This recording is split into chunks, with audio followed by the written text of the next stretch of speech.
They just brought hats to the ball. They were flying around the field. They looked really, really good. There was they installed some stuff we hadn't seen. They just did a really good job on Saturday. They traced the ends a little bit. They bring guys down and they run a little bit more saw blitz than we were used to seeing. But honest to God, they just had a great day. They really did. We could do a lot better offensively. A bunch of missed assignments. I mean, I think we had 30 plays out of 58 where we either had a missed assignment or a penalty, and makes it really tough to win a football game.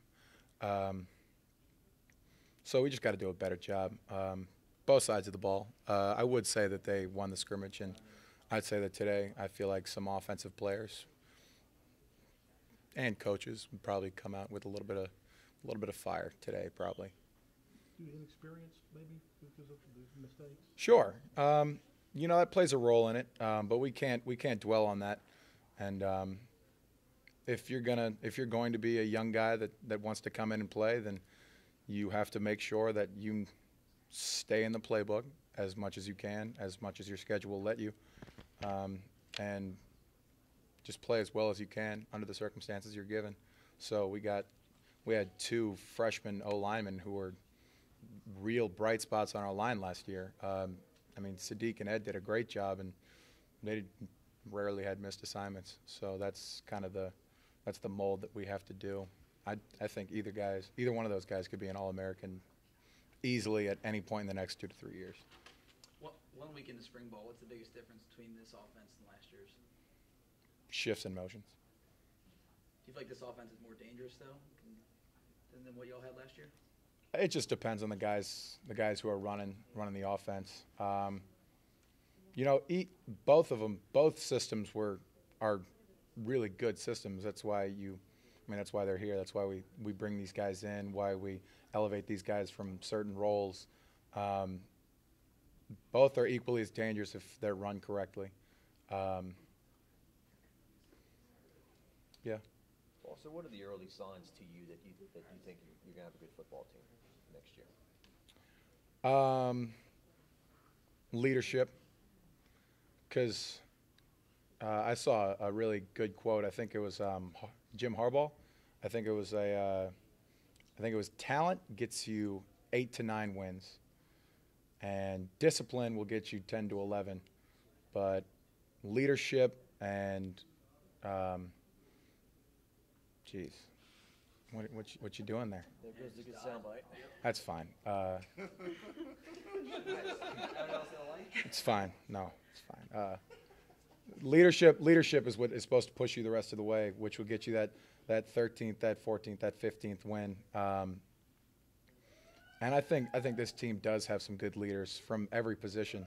It's stressed that you can't just have a really good senior class. You have to have good underclassmen leadership. You have to have guys who haven't even played a snap for this university yet, who are such good leaders that people feel confident giving them significant roles in this offense.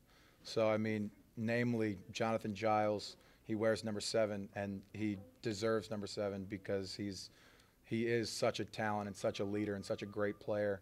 Braden Fehoko, hadn't played a snap, but he is a clear-cut leader in this organization. People respect that guy, as they should, because he's given everything that he has for this university so far without even affecting ticket sales. So it's just impressive to see what those guys have been able to come in and do, and the maturity that they've brought to this team and the integrity that they've raised of this organization.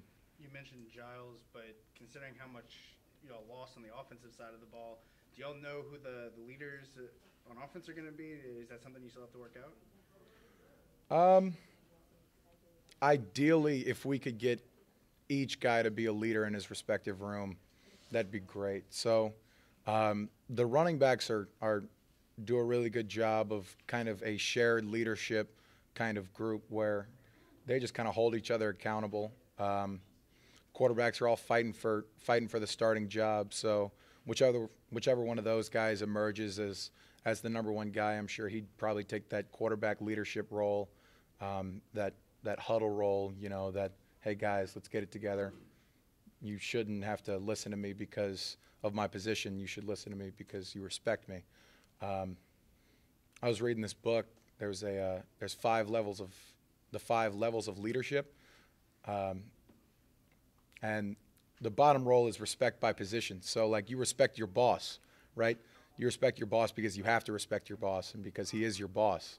And the top level is just respect out of sheer amazement for what you have accomplished, and because I should respect you because you are such a great person, and we try to emulate what you do. Everywhere in between, from who you are to if I would like to respect you or what I should do, because you do lead in such a great way. That's what we should try to get on this football team, is not just respect by position, not respect because you're the quarterback, you're the signal caller, you're the head coach even, you know, but respect because you deserve it. You deserve the respect of anyone in this football team and anyone in this program. What do each of those quarterbacks do well? They all throw the ball really well, if I had to say so. It's because they're quarterbacks. But Miles has a really good he's got a really sharp bullet pass that's extremely accurate. Justin is a really confident guy. He exhibits a lot of confidence in the pocket, a lot of confidence in himself and in his teammates, because he knows people a lot better than people really know themselves. It's kind of funny just sitting down talking to him. He's a really bright guy. Lowell's got great presence, and he's also got some of Justin's confidence. They're all 3 confident in their own ways. It's kind of funny to see like how they joke with each other and how they get along with other people. Justin can throw the ball. He's got a cannon, but he could also scramble a little bit.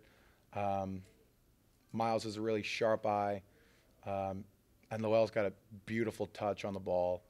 Really, he's got really pretty touch on like an outside shoulder 9 route I saw during the scrimmage. I mean, they all have great work ethic, and it's a great competition.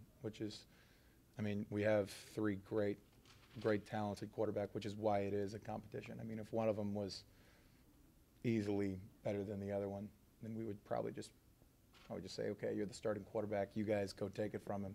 But it's an open competition because they're all such great players. Has anyone even taken a baby step ahead? Huh? Has anyone taken a baby step ahead, or is it dead even still? I'd say dead even. They've all had great plays. But they've all made a few mistakes, read a few coverages wrong, threw the wrong ball. Justin's looked really good. I'll say that.